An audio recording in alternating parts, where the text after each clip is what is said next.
Madame, Monsieur, bonsoir, bienvenue dans ce journal à la une de l'actualité ce soir. La Côte d'Ivoire dans la promotion des cadres ivoiriens au sein des institutions internationales, c'est le docteur Justin Nguessan Kofi qui porte les couleurs du pays, candidat au poste de commissaire en charge de la santé, des affaires humanitaires et du développement social de l'Union africaine. Médecin, 20 ans d'expérience, il s'engage entre autres à la réduction de la mortalité maternelle sur le continent. Fin de parcours pour un réseau de faussaires. Pour quelques billets de banque, il délivrait des certificats de Covid négatifs à des voyageurs qui n'ont pas effectué le test. Halte à la fraude. Les mises en garde du ministre de la Santé à Kaolé lance la traque contre ces personnes. Les fêtes de fin d'année sont terminées, moment de forte consommation, notamment en volaille. C'est l'heure du bilan pour les commerçants. Les aviculteurs et autres vendeurs ont fait des chiffres et s'en réjouissent. Après avoir écoulé leurs produits sur le marché, dans les fermes, on se prépare déjà à répondre aux besoins. Et puis en République démocratique du Congo, l'armée dresse le bilan des violences de fin décembre, début janvier sur différents fronts. De l'Est de la RDC, 6 militaires tués et 50 otages exécutés par des combattants du groupe Force démocratique alliée, les ADF, qui occupaient depuis 3 jours la localité de Los Lobos.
Madame, Monsieur, bonsoir, bienvenue dans ce journal à la une de l'actualité ce soir. La Côte d'Ivoire dans la promotion des cadres ivoiriens au sein des institutions internationales. C'est le docteur Justin Nguessan Kofi qui porte les couleurs du pays, candidat au poste de commissaire en charge de la santé, des affaires humanitaires et du développement social de l'Union africaine. Médecin, 20 ans d'expérience, il s'engage entre autres à la réduction de la mortalité maternelle sur le continent. Fin de parcours pour un réseau de faussaires. Pour quelques billets de banque, il délivrait des certificats de Covid négatifs à des voyageurs qui n'ont pas effectué le test. Halte à la fraude, les mises en garde du ministre de la Santé. Docteur Eugène Akaouele lance la traque contre ces personnes. Les fêtes de fin d'année sont terminées, moment de forte consommation, notamment en volaille. C'est l'heure du bilan pour les commerçants, les aviculteurs et autres vendeurs ont fait des chiffres, ils s'en réjouissent après avoir écoulé leurs produits sur le marché. Dans les fermes, on se prépare déjà à répondre aux besoins. Et puis en RDC, l'armée dresse le bilan des violences de fin décembre à début janvier sur différents fronts. De l'Est de la République démocratique du Congo, 6 militaires tués, 50 otages exécutés par des combattants du groupe Force démocratique alliée, les ADF, qui occupaient depuis 3 jours la localité de Los Lobos. La Côte d'Ivoire porte son choix sur Dr Justin Nguessan Kofi pour le poste de commissaire chargé de la santé, des affaires humanitaires et du développement social de l'Union africaine. Médecin de formation, il totalise plus de 20 ans d'expérience professionnelle dans la coordination de projets. Sa candidature présentée à la presse devant plusieurs ambassadeurs. Nous Sangaré, Franck Wadio. La Côte d'Ivoire, candidate à l'élection du poste de commissaire chargé de la santé, des affaires humanitaires et du développement social de l'Union africaine. Et c'est le docteur Justin Kofi Nguessan qui a été choisi pour porter les couleurs ivoiriennes à cette élection. Aussitôt présenté, le candidat ivoirien n'a pas manqué de dévoiler sa vision pour le rayonnement de l'institution au plan humanitaire, sanitaire et social. Ce que nous voulons, c'est redonner au continent son indépendance pharmaceutique. Nous voulons également faire en sorte que la mortalité maternelle baisse sur le continent, que les violences basées sur le genre diminuent sur le continent.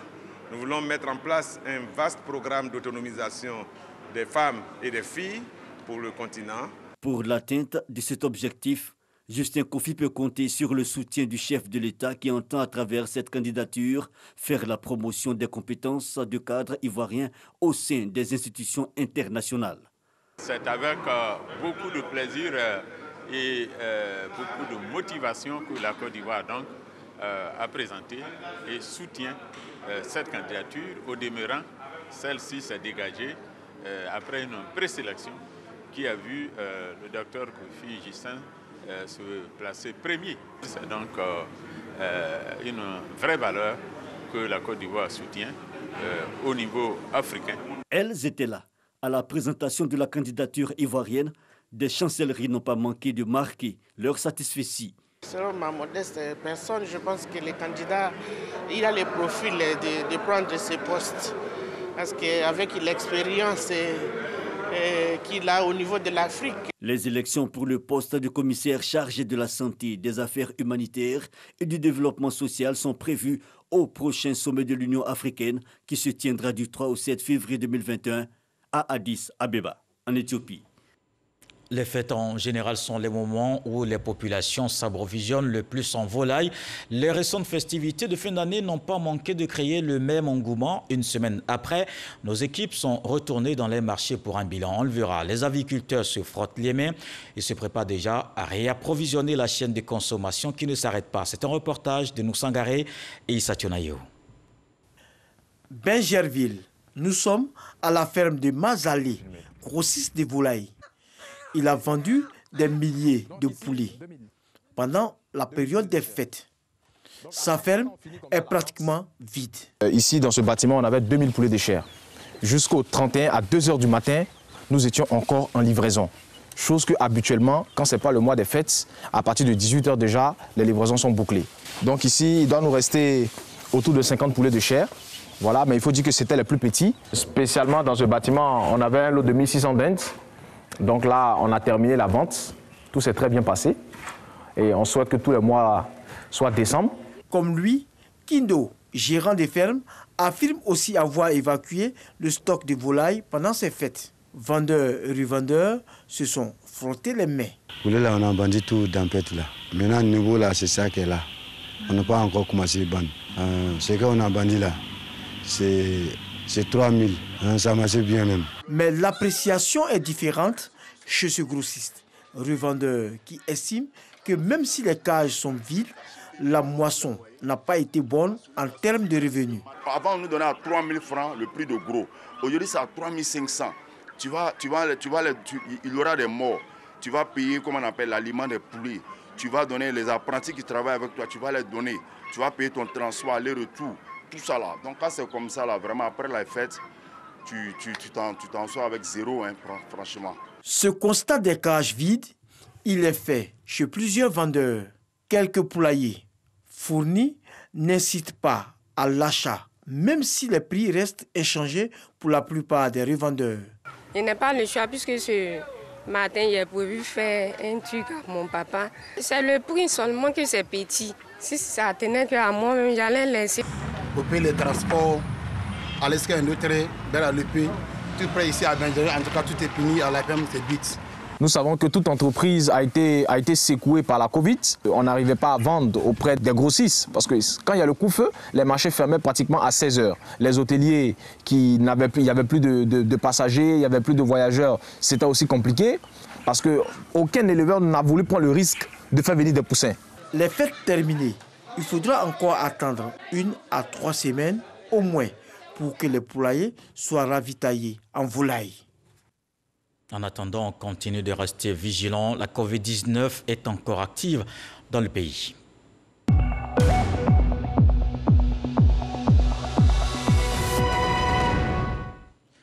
Les cas confirmés de Covid sont en hausse ces derniers jours. Le gouvernement s'attelle à préserver les acquis, mais c'est là que certains individus s'adonnent à la fraude. Tenez-vous bien, ils délivrent de faux certificats de négativité à des voyageurs non testés moyennant une somme d'argent. Il est mis fin aux activités de ces faussaires. On le voit avec Salimatou Dia. C'est le ministre de la Santé et de l'Hygiène publique lui-même qui donne l'information. 2 réseaux de faussaires qui délivraient de faux certificats de négativité au Covid-19 ont été démantelés. Ils délivraient des faux certificats de négativité à des voyageurs non testés moyennant une somme allant jusqu'à 100 000 francs. Ce type de situation, s'il continue, pourrait mettre à mal tous les efforts que le pays a fait en matière donc, de lutte contre la Covid-19. Le ministre tape du poing sur la table. La traque est en cours à Abidjan. Des fraudeurs ou toute personne possédant une attestation illicite seront poursuivis par les tribunaux compétents. Depuis 3 mois, la Côte d'Ivoire enregistre des taux de positivité inférieurs à 5%. La maladie est sous contrôle avec des acquis à conserver. Et pour le ministre Aka Awele, pas question de régresser avec de tels agissements. Même ambition affichée. Avancer dans le domaine de l'environnement, cette fois, dans la zone de Grand Bérébi, il est créé une aire marine protégée. Un projet intégré bénéfique aux populations locales. La question abordée au journal de 13h dans le Dimanche Magazine. Herman Guivet a reçu Abou Bamba, le coordonnateur régional de ONU Environnement pour les océans. Je vous propose un extrait de l'entretien. À la mesure où c'est la première fois depuis l'existence de la Côte d'Ivoire qu'un gouvernement, que la Côte d'Ivoire se dote d'un tel outil de gestion des écosystèmes marins et côtiers. C'est la première fois aussi qu'un gouvernement dans ce pays-là aussi pose un tel acte pour la conservation de notre environnement. Dans le cadre de la Côte d'Ivoire, nous nous trouvons à Bérébi, dans une région où il y a pratiquement tout. Écosystème marin côtier, écosystème montagneux, écosystème forestier, écosystème terrestre. Dans le cadre du projet que nous avons en ce moment en Côte d'Ivoire, nous avons dégagé les mêmes moyens pour la Côte d'Ivoire et le Ghana. Pas anticiper sur la suite, mais c'est pour dire qu'il est prévu. Nous avons déjà commencé à travailler avec les autorités du Ghana pour la région Assini en Côte d'Ivoire et Alpha Assini au Ghana pour en faire une aire marine protégée aussi.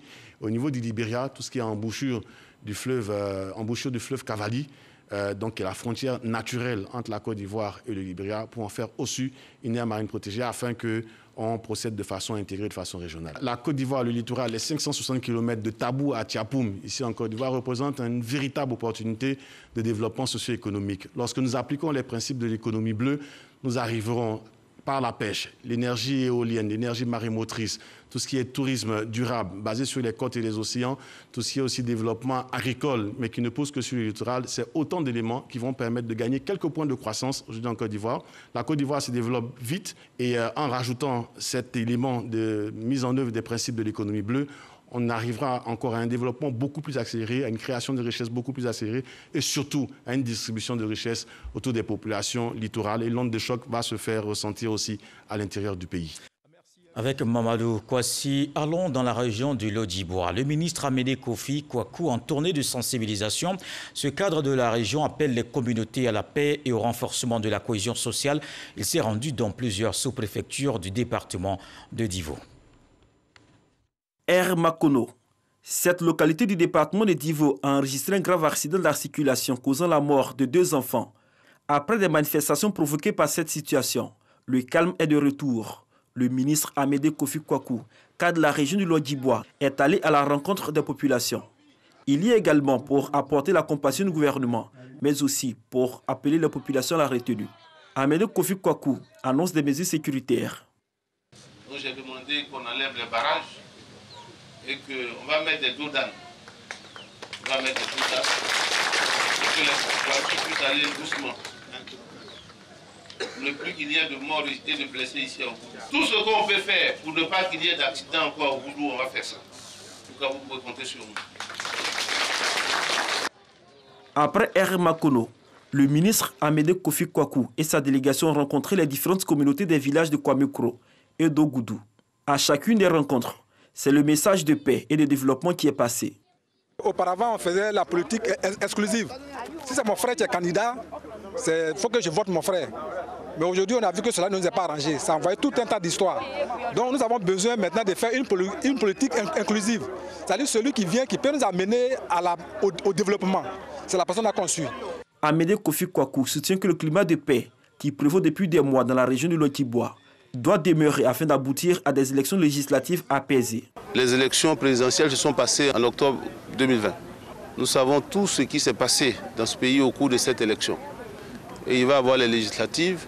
Et il était bon que nous puissions nous entretenir d'abord avec nos parents pour leur passer le message de paix et de cohésion, mais aussi pour les inviter à participer aux élections législatives. Parce que quand le gouvernement va prendre des projets, c'est l'Assemblée nationale qui va valider. Donc pour que la majorité des députés soient des députés RHDP. Les projets de développement entamés dans ces différentes localités vont se poursuivre, a indiqué le ministre Amédée Kofi Kwaku. Et nous poursuivrons également ce tour de l'actualité. Escale dans le Béret, 2 véhicules flambant neufs remis au chef du canton Sia et au chef du village de Fouanga. Nous sommes dans la sous-préfecture de Kongasso, un don du sénateur de la région afin de faciliter la mission de promotion du vivre ensemble et de la cohésion sociale. C'était à l'occasion d'une cérémonie d'intronisation qu'on voit avec Léon Brou. Son règne s'étend sur 18 villages. Voici le chef du canton Sia, intronisé avec le chef du village de Fouanga, toujours dans la sous-préfecture de Kongasso, région du Béret.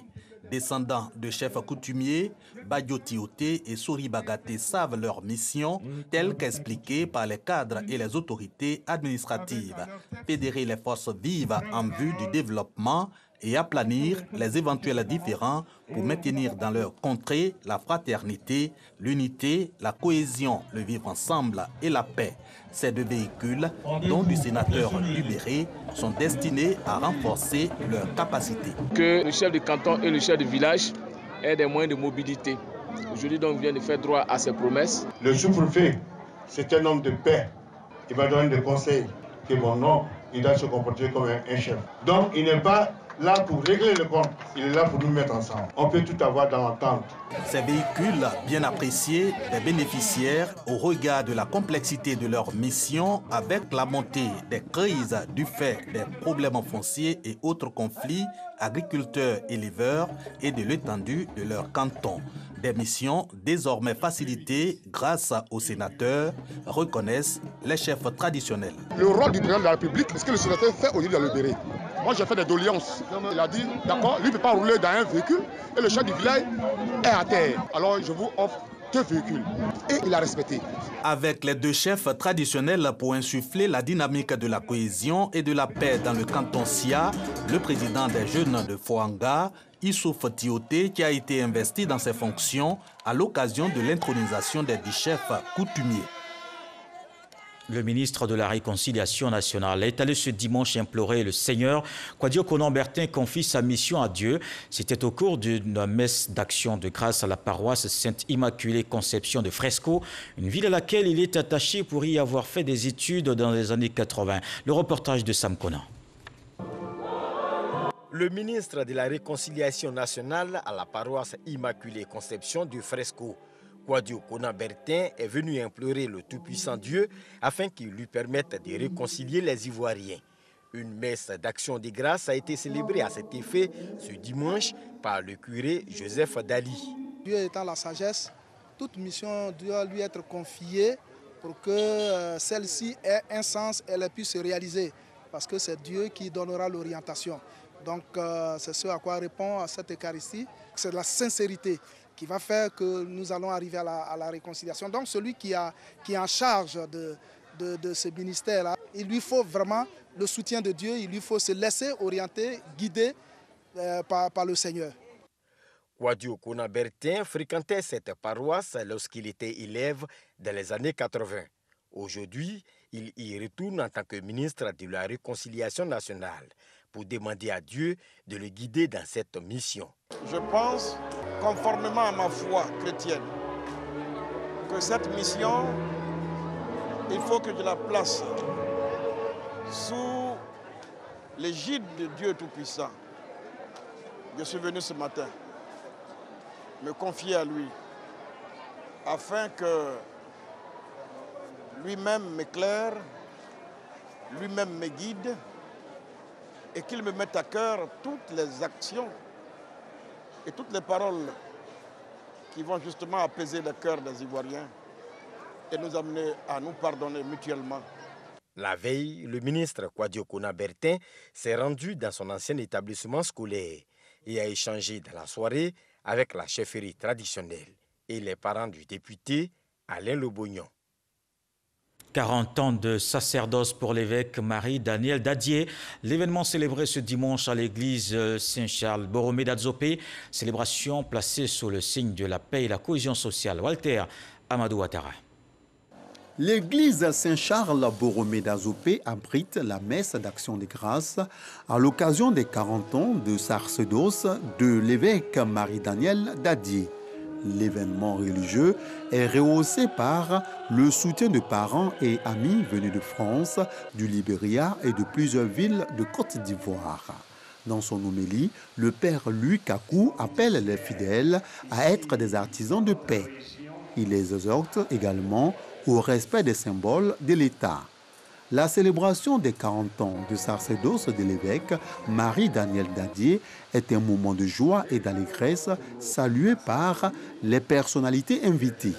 Il a été porté ici par le père Sebilo, mais c'est à Tembé, dans le diocèse d'Abidjan, qu'il a été ordonné prêtre.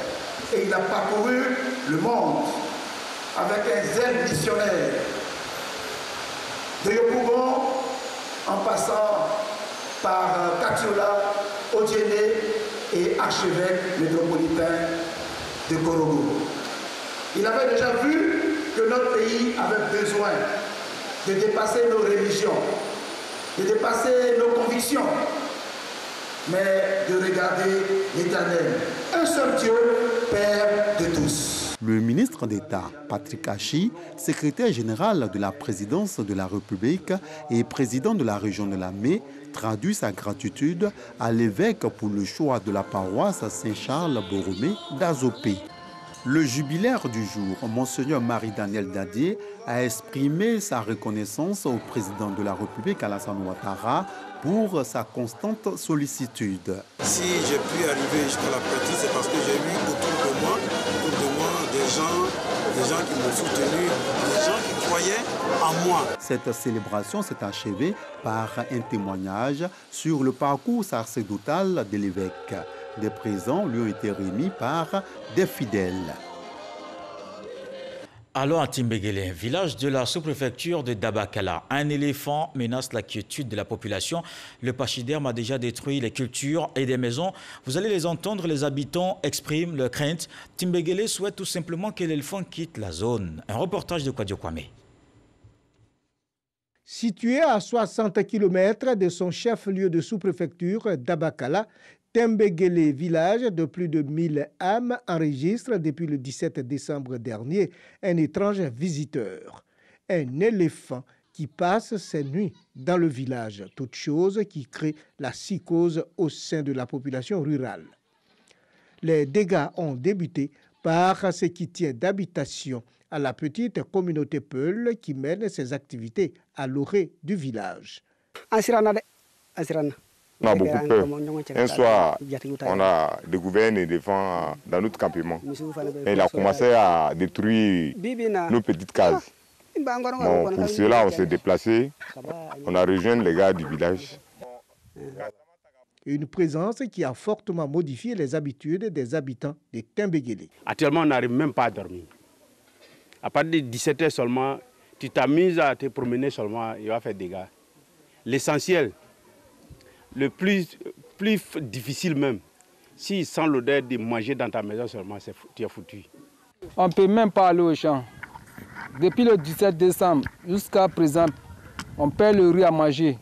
On a peur d'éléphant. S'il te trouve avec la moto, il gâte la moto. Il gâte la culture, l'igname, bananieux, riz, tout. Vraiment, ça nous trouble. Chercher une solution pour venir prendre, pour qu'on puisse être à l'aise au moins. Remettre le pachyderme en un endroit approprié pour la sécurité des populations est tout le souhait exprimé par tous les habitants de Timbégélé. Pour l'heure, le tout Timbégélé vit la peur au ventre. Et si on libérait en zouglou? Les 30 ans de ce rythme musical ivoirien, célébré hier au stade de l'université Félix Houphouët-Boigny d'Abidjan, un retour aux sources, là où tout a commencé. Billy Didier, précurseur, saisit l'occasion pour la célébration de ses 30 ans de carrière. Plusieurs autres artistes étaient de la partie. On le voit avec Issa Tionayo.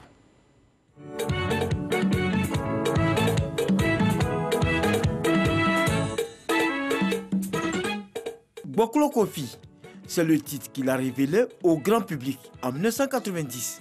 Billy Didier, c'est de lui qu'il s'agit, à porter haut les couleurs du zouglou au sein de la musique ivoirienne et même au-delà des frontières du pays. Né à la cité universitaire de Yopougon, ce nouveau rythme dénonce les difficultés vécues par les étudiants et soutenu par une gestuelle pour implorer le Seigneur afin de les résoudre.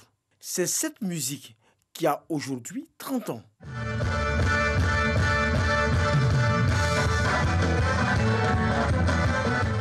Du créateur Opokunti au journaliste et ex-animateur de l'émission Tempo, Georges Aboké, aux membres des parents du campus, groupe musical de Billy Didier de l'époque, tous présents pour soutenir le précurseur du zouglou.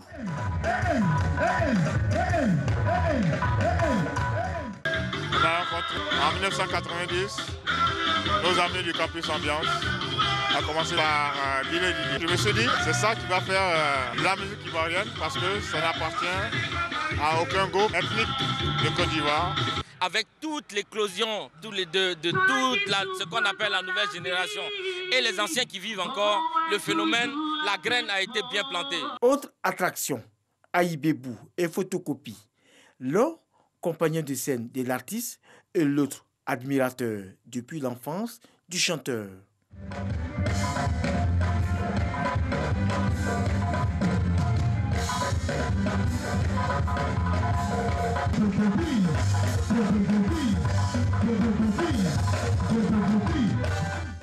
Les inconditionnels du zoulou n'en demandaient pas mieux pour vivre ces instants, moments de grands souvenirs. Le zouglou n'est pas mort, loin de là, bien au contraire. Il a cet été été réinspiré, réinventé, redit autrement, mais le zouglou vit toujours et vivra encore pendant longtemps. Une pirogue en guise de cadeau offert par Célestin Kouala, un inconditionnel du zouglou et un gâteau ont permis de célébrer les 30 ans de carrière de Billy Didier. La fête s'est poursuivie jusque tard avec d'autres artistes, dont Lago Poulain.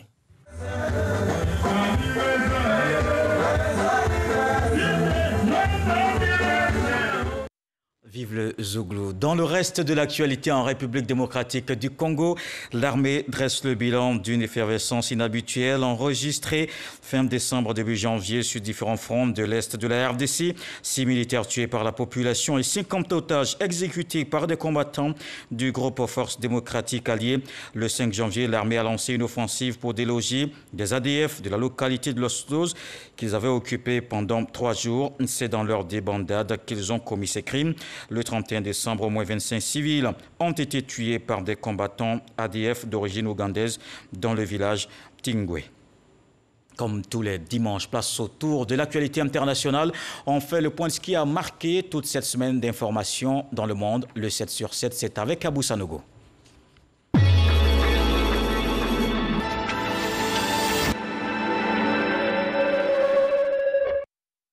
C'est un véritable drame qui est survenu au Niger.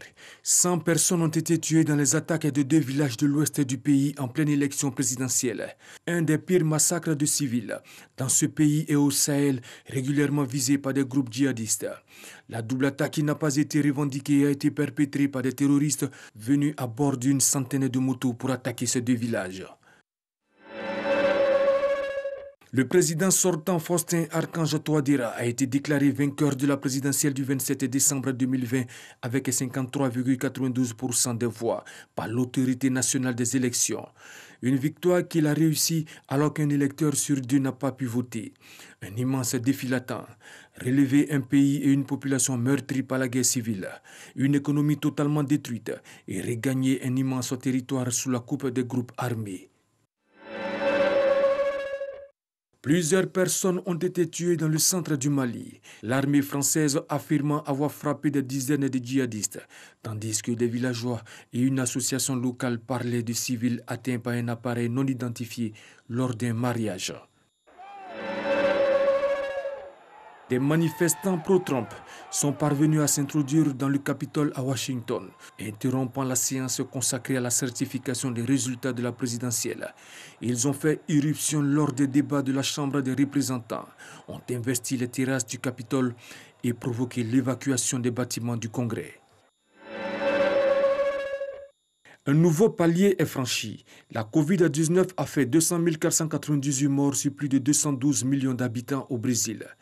Le deuxième bilan le plus lourd après les États-Unis. Mais le dernier bilan officiel du ministère de la Santé montre des données inquiétantes.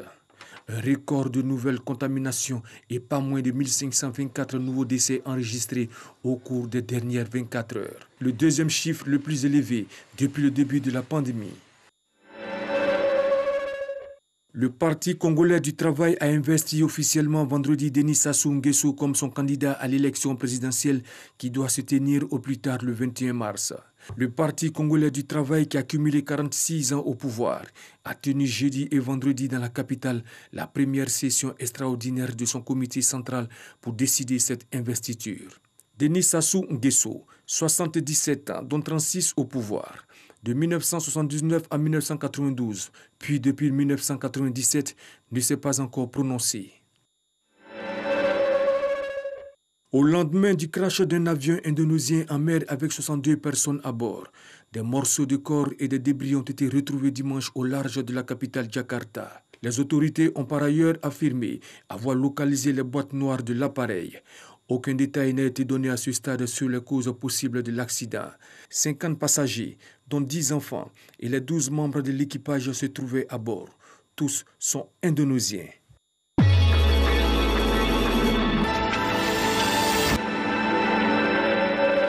Et avant de refermer ce journal, je vous donne les chiffres de ce dimanche. 268 nouveaux cas de Covid-19, 128 guéris. Il n'y a pas de décès. La Côte d'Ivoire compte donc 23 750 cas confirmés, dont 22 570 guéris.